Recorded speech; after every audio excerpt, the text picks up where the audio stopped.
Hey everybody, welcome to this Board Game Life look into the game Pompeii, The Downfall of Pompeii by Klaus-Jürgen Wrede.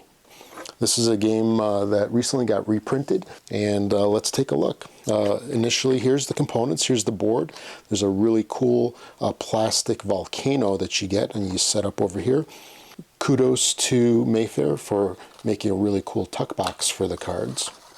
So now we're all set to go and get started with the game over here. So the first phase of this game is to populate all of your little cylinders over here onto the various spots, all these little circles on the board. There's all these different buildings, and there's exits all the way around the city, which is going to be important later on in the game. Because the first phase of the game, you get your people into the city, and then there's an eruption with the volcano, at which point you need to get everybody out, or as many people as you can out, which is kind of an indicator of how it goes. All right, so what you do in the game is, in the first phase, is you go through and you look at the cards that you have here. So all of your cards will have symbols down at the bottom. There'll be various colors, and they'll have numbers on them. The numbers correspond with the buildings. So for example, this card over here corresponds with the number 7 building right here. There's 3 spots for the cylinders, and there's 3 little insignias here at the bottom, which tells you there's 3 cards, 3 spots, etc. And what you do is you play this card to a discard pile. Let's say this card pile is right here, and you take one of your guys and you place them on any one of the circles in that area. Now, if you notice, some of these buildings over here, like the number 3, is actually 5 people wide, per se, 3 and 2 over here. When you play this building or any other the double ones here, you can choose whichever side you want to put the person on. Once you play your card, you draw another card. And so this way, play proceeds. People put their people out here, something like this, and then eventually what happens is you draw your first AD 79 card. At this point, gameplay changes just slightly. The person that draws this card here then puts it in a discard pile, and then they draw the next card, and they continue as normal. However, there are 2 different changes now when you place people into the spots here. The first being that there's now a relatives rule. So if there's a building that you place one of your people into, like let's say here with the 4, if you place a person in here, you can now place relatives into other legal spots here on the board. So for example, here yellow would be able to place 2 more people in the same color buildings, for example, or in these neutral areas over here, which don't have any of the colors of the cards. So for example, I could place one here and here. This would be perfectly legal. You can also place it on the other side of that building, but you just cannot place into the same side of the building if there's 2 squares for that building. So now that people do this, they keep populating the board. The other change is now there's going to be Omen cards, like this one right here. What Omen cards do is, these are really fun cards. As soon as you get one of these, let's say the yellow character or yellow player drew the Omen card, they get to choose any of the other players' pieces, and they get to chuck them in the volcano. This is one of my favorite parts of this game. I love throwing other people's players into the volcano. So you do that, and you continue to draw the next card as normal. So this mechanism keeps going until you go through all 7 Omen cards, of course, and you get to the last, where is it?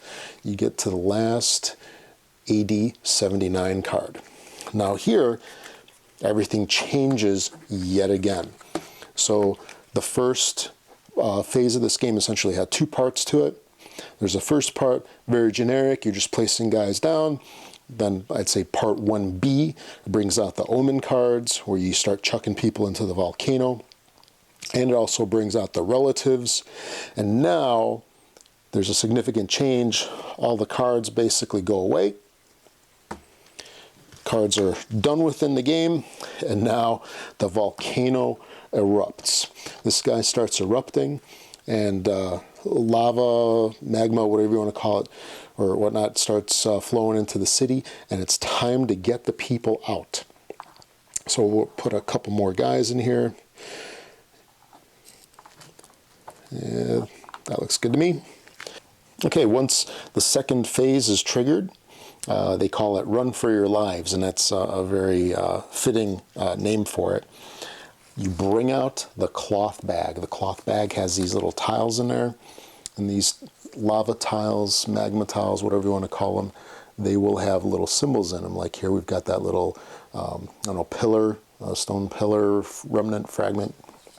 And it'll match, these tiles will match these different symbols here on the beginning of the lava flow tiles.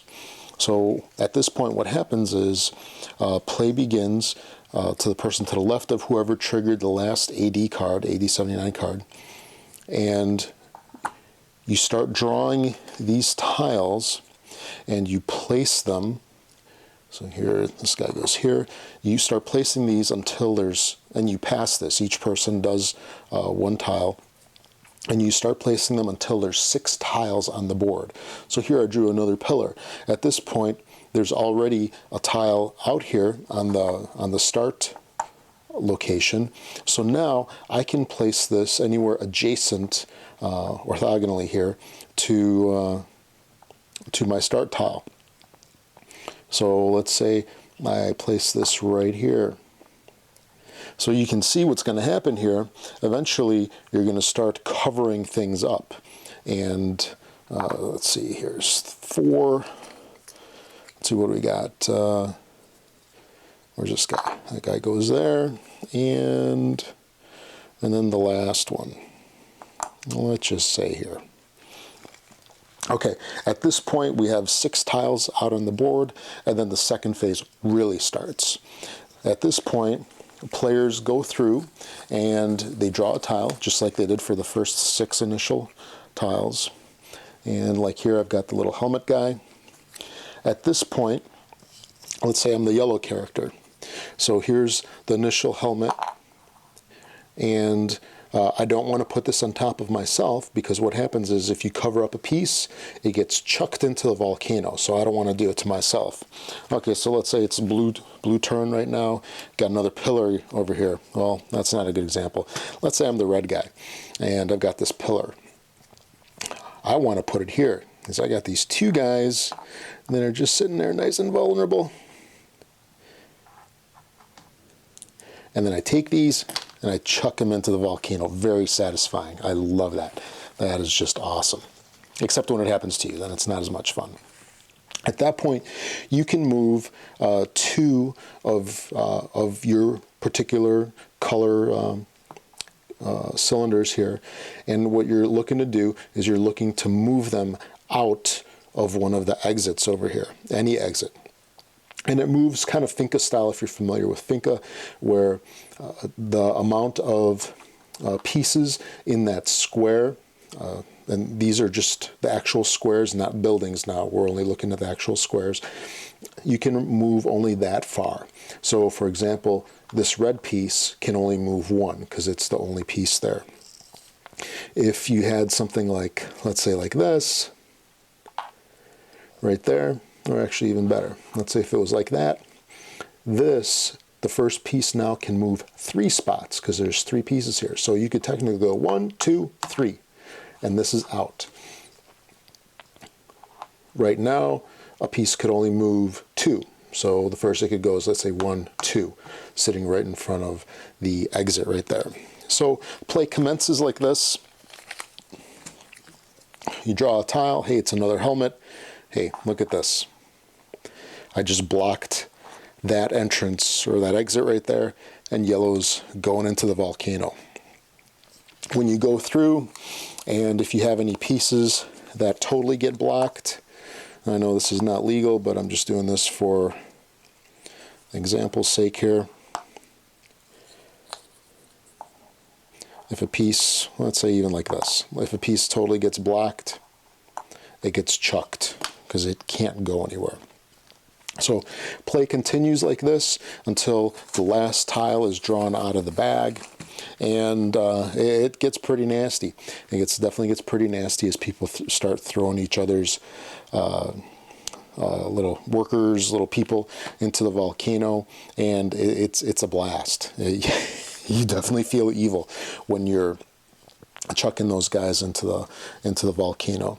So that's how the game basically plays out. It can move actually fairly quickly. Then once the last tile is drawn from the bag and it's placed on the board, any pieces, or that your turn is completed, any pieces that are left on the board all go in the volcano. They all go in the volcano. Isn't that a bummer? And then you just basically go through and you count how many you were able to rescue. Now, my thoughts on the game, I really enjoy this game. It's quick, it's evil, it's very fun. There's nothing better than taking somebody's, like, you know, putting a tile on top of 3 pieces over here, then taking all 3 of them and you just look at the person and you just chuck them all into the volcano. It's very devious and a heck of a lot of fun. Oh, I forgot to mention, there is a little variant over here, which they call the dual vent. So there's these 3 tiles over here that are actually 2-sided. So if you play with the variant, these go into the bag with everybody else here. And then when you draw one of these tiles, you get to choose which side you want to use. So you get a little bit of flexibility with that. One thing I want to mention about is the components. The game is a lot of fun. I enjoy it. The board is kind of thin, kind of disappointed by that. The cards are okay. They also feel a little bit thin. And I really don't know what's up with this box. This is one of the flimsiest boxes that I've seen in a while. Kind of disappointed by that, but you know, we're not playing with the box, we're playing with the game. The volcano is pretty sweet. This is actually nice quality. I definitely do like that, and it comes apart nice and easy. It's just 2 tabs here. 2 tabs, and it just goes in the box real nice. It should last some time. It doesn't look like it's going to wear out. So we got that there, and then the tuck box is a nice addition. I really do like this. I wish more games would give you little tuck boxes. I don't think that they would cost all that much to throw into games, but definitely props to Mayfair for putting that in. But anyway, again, I really enjoy this game. This game is a lot of fun. It's devious, and if your game group enjoys kind of you know, take that style games, this will probably be a pretty good hit. This game also is on Yucata. It's very slow moving. I definitely prefer the real deal here over the Yucata version. The instructions are pretty darn good. They give you some decent examples. Not that the game is very difficult, but I really do like how they give you play examples over here. So rulebook is definitely good. So component issues aside, I would definitely recommend this game. It's not a very expensive game. It's a quick game, and like I said, I really enjoy it. So that is the Downfall of Pompeii. Definitely check it out.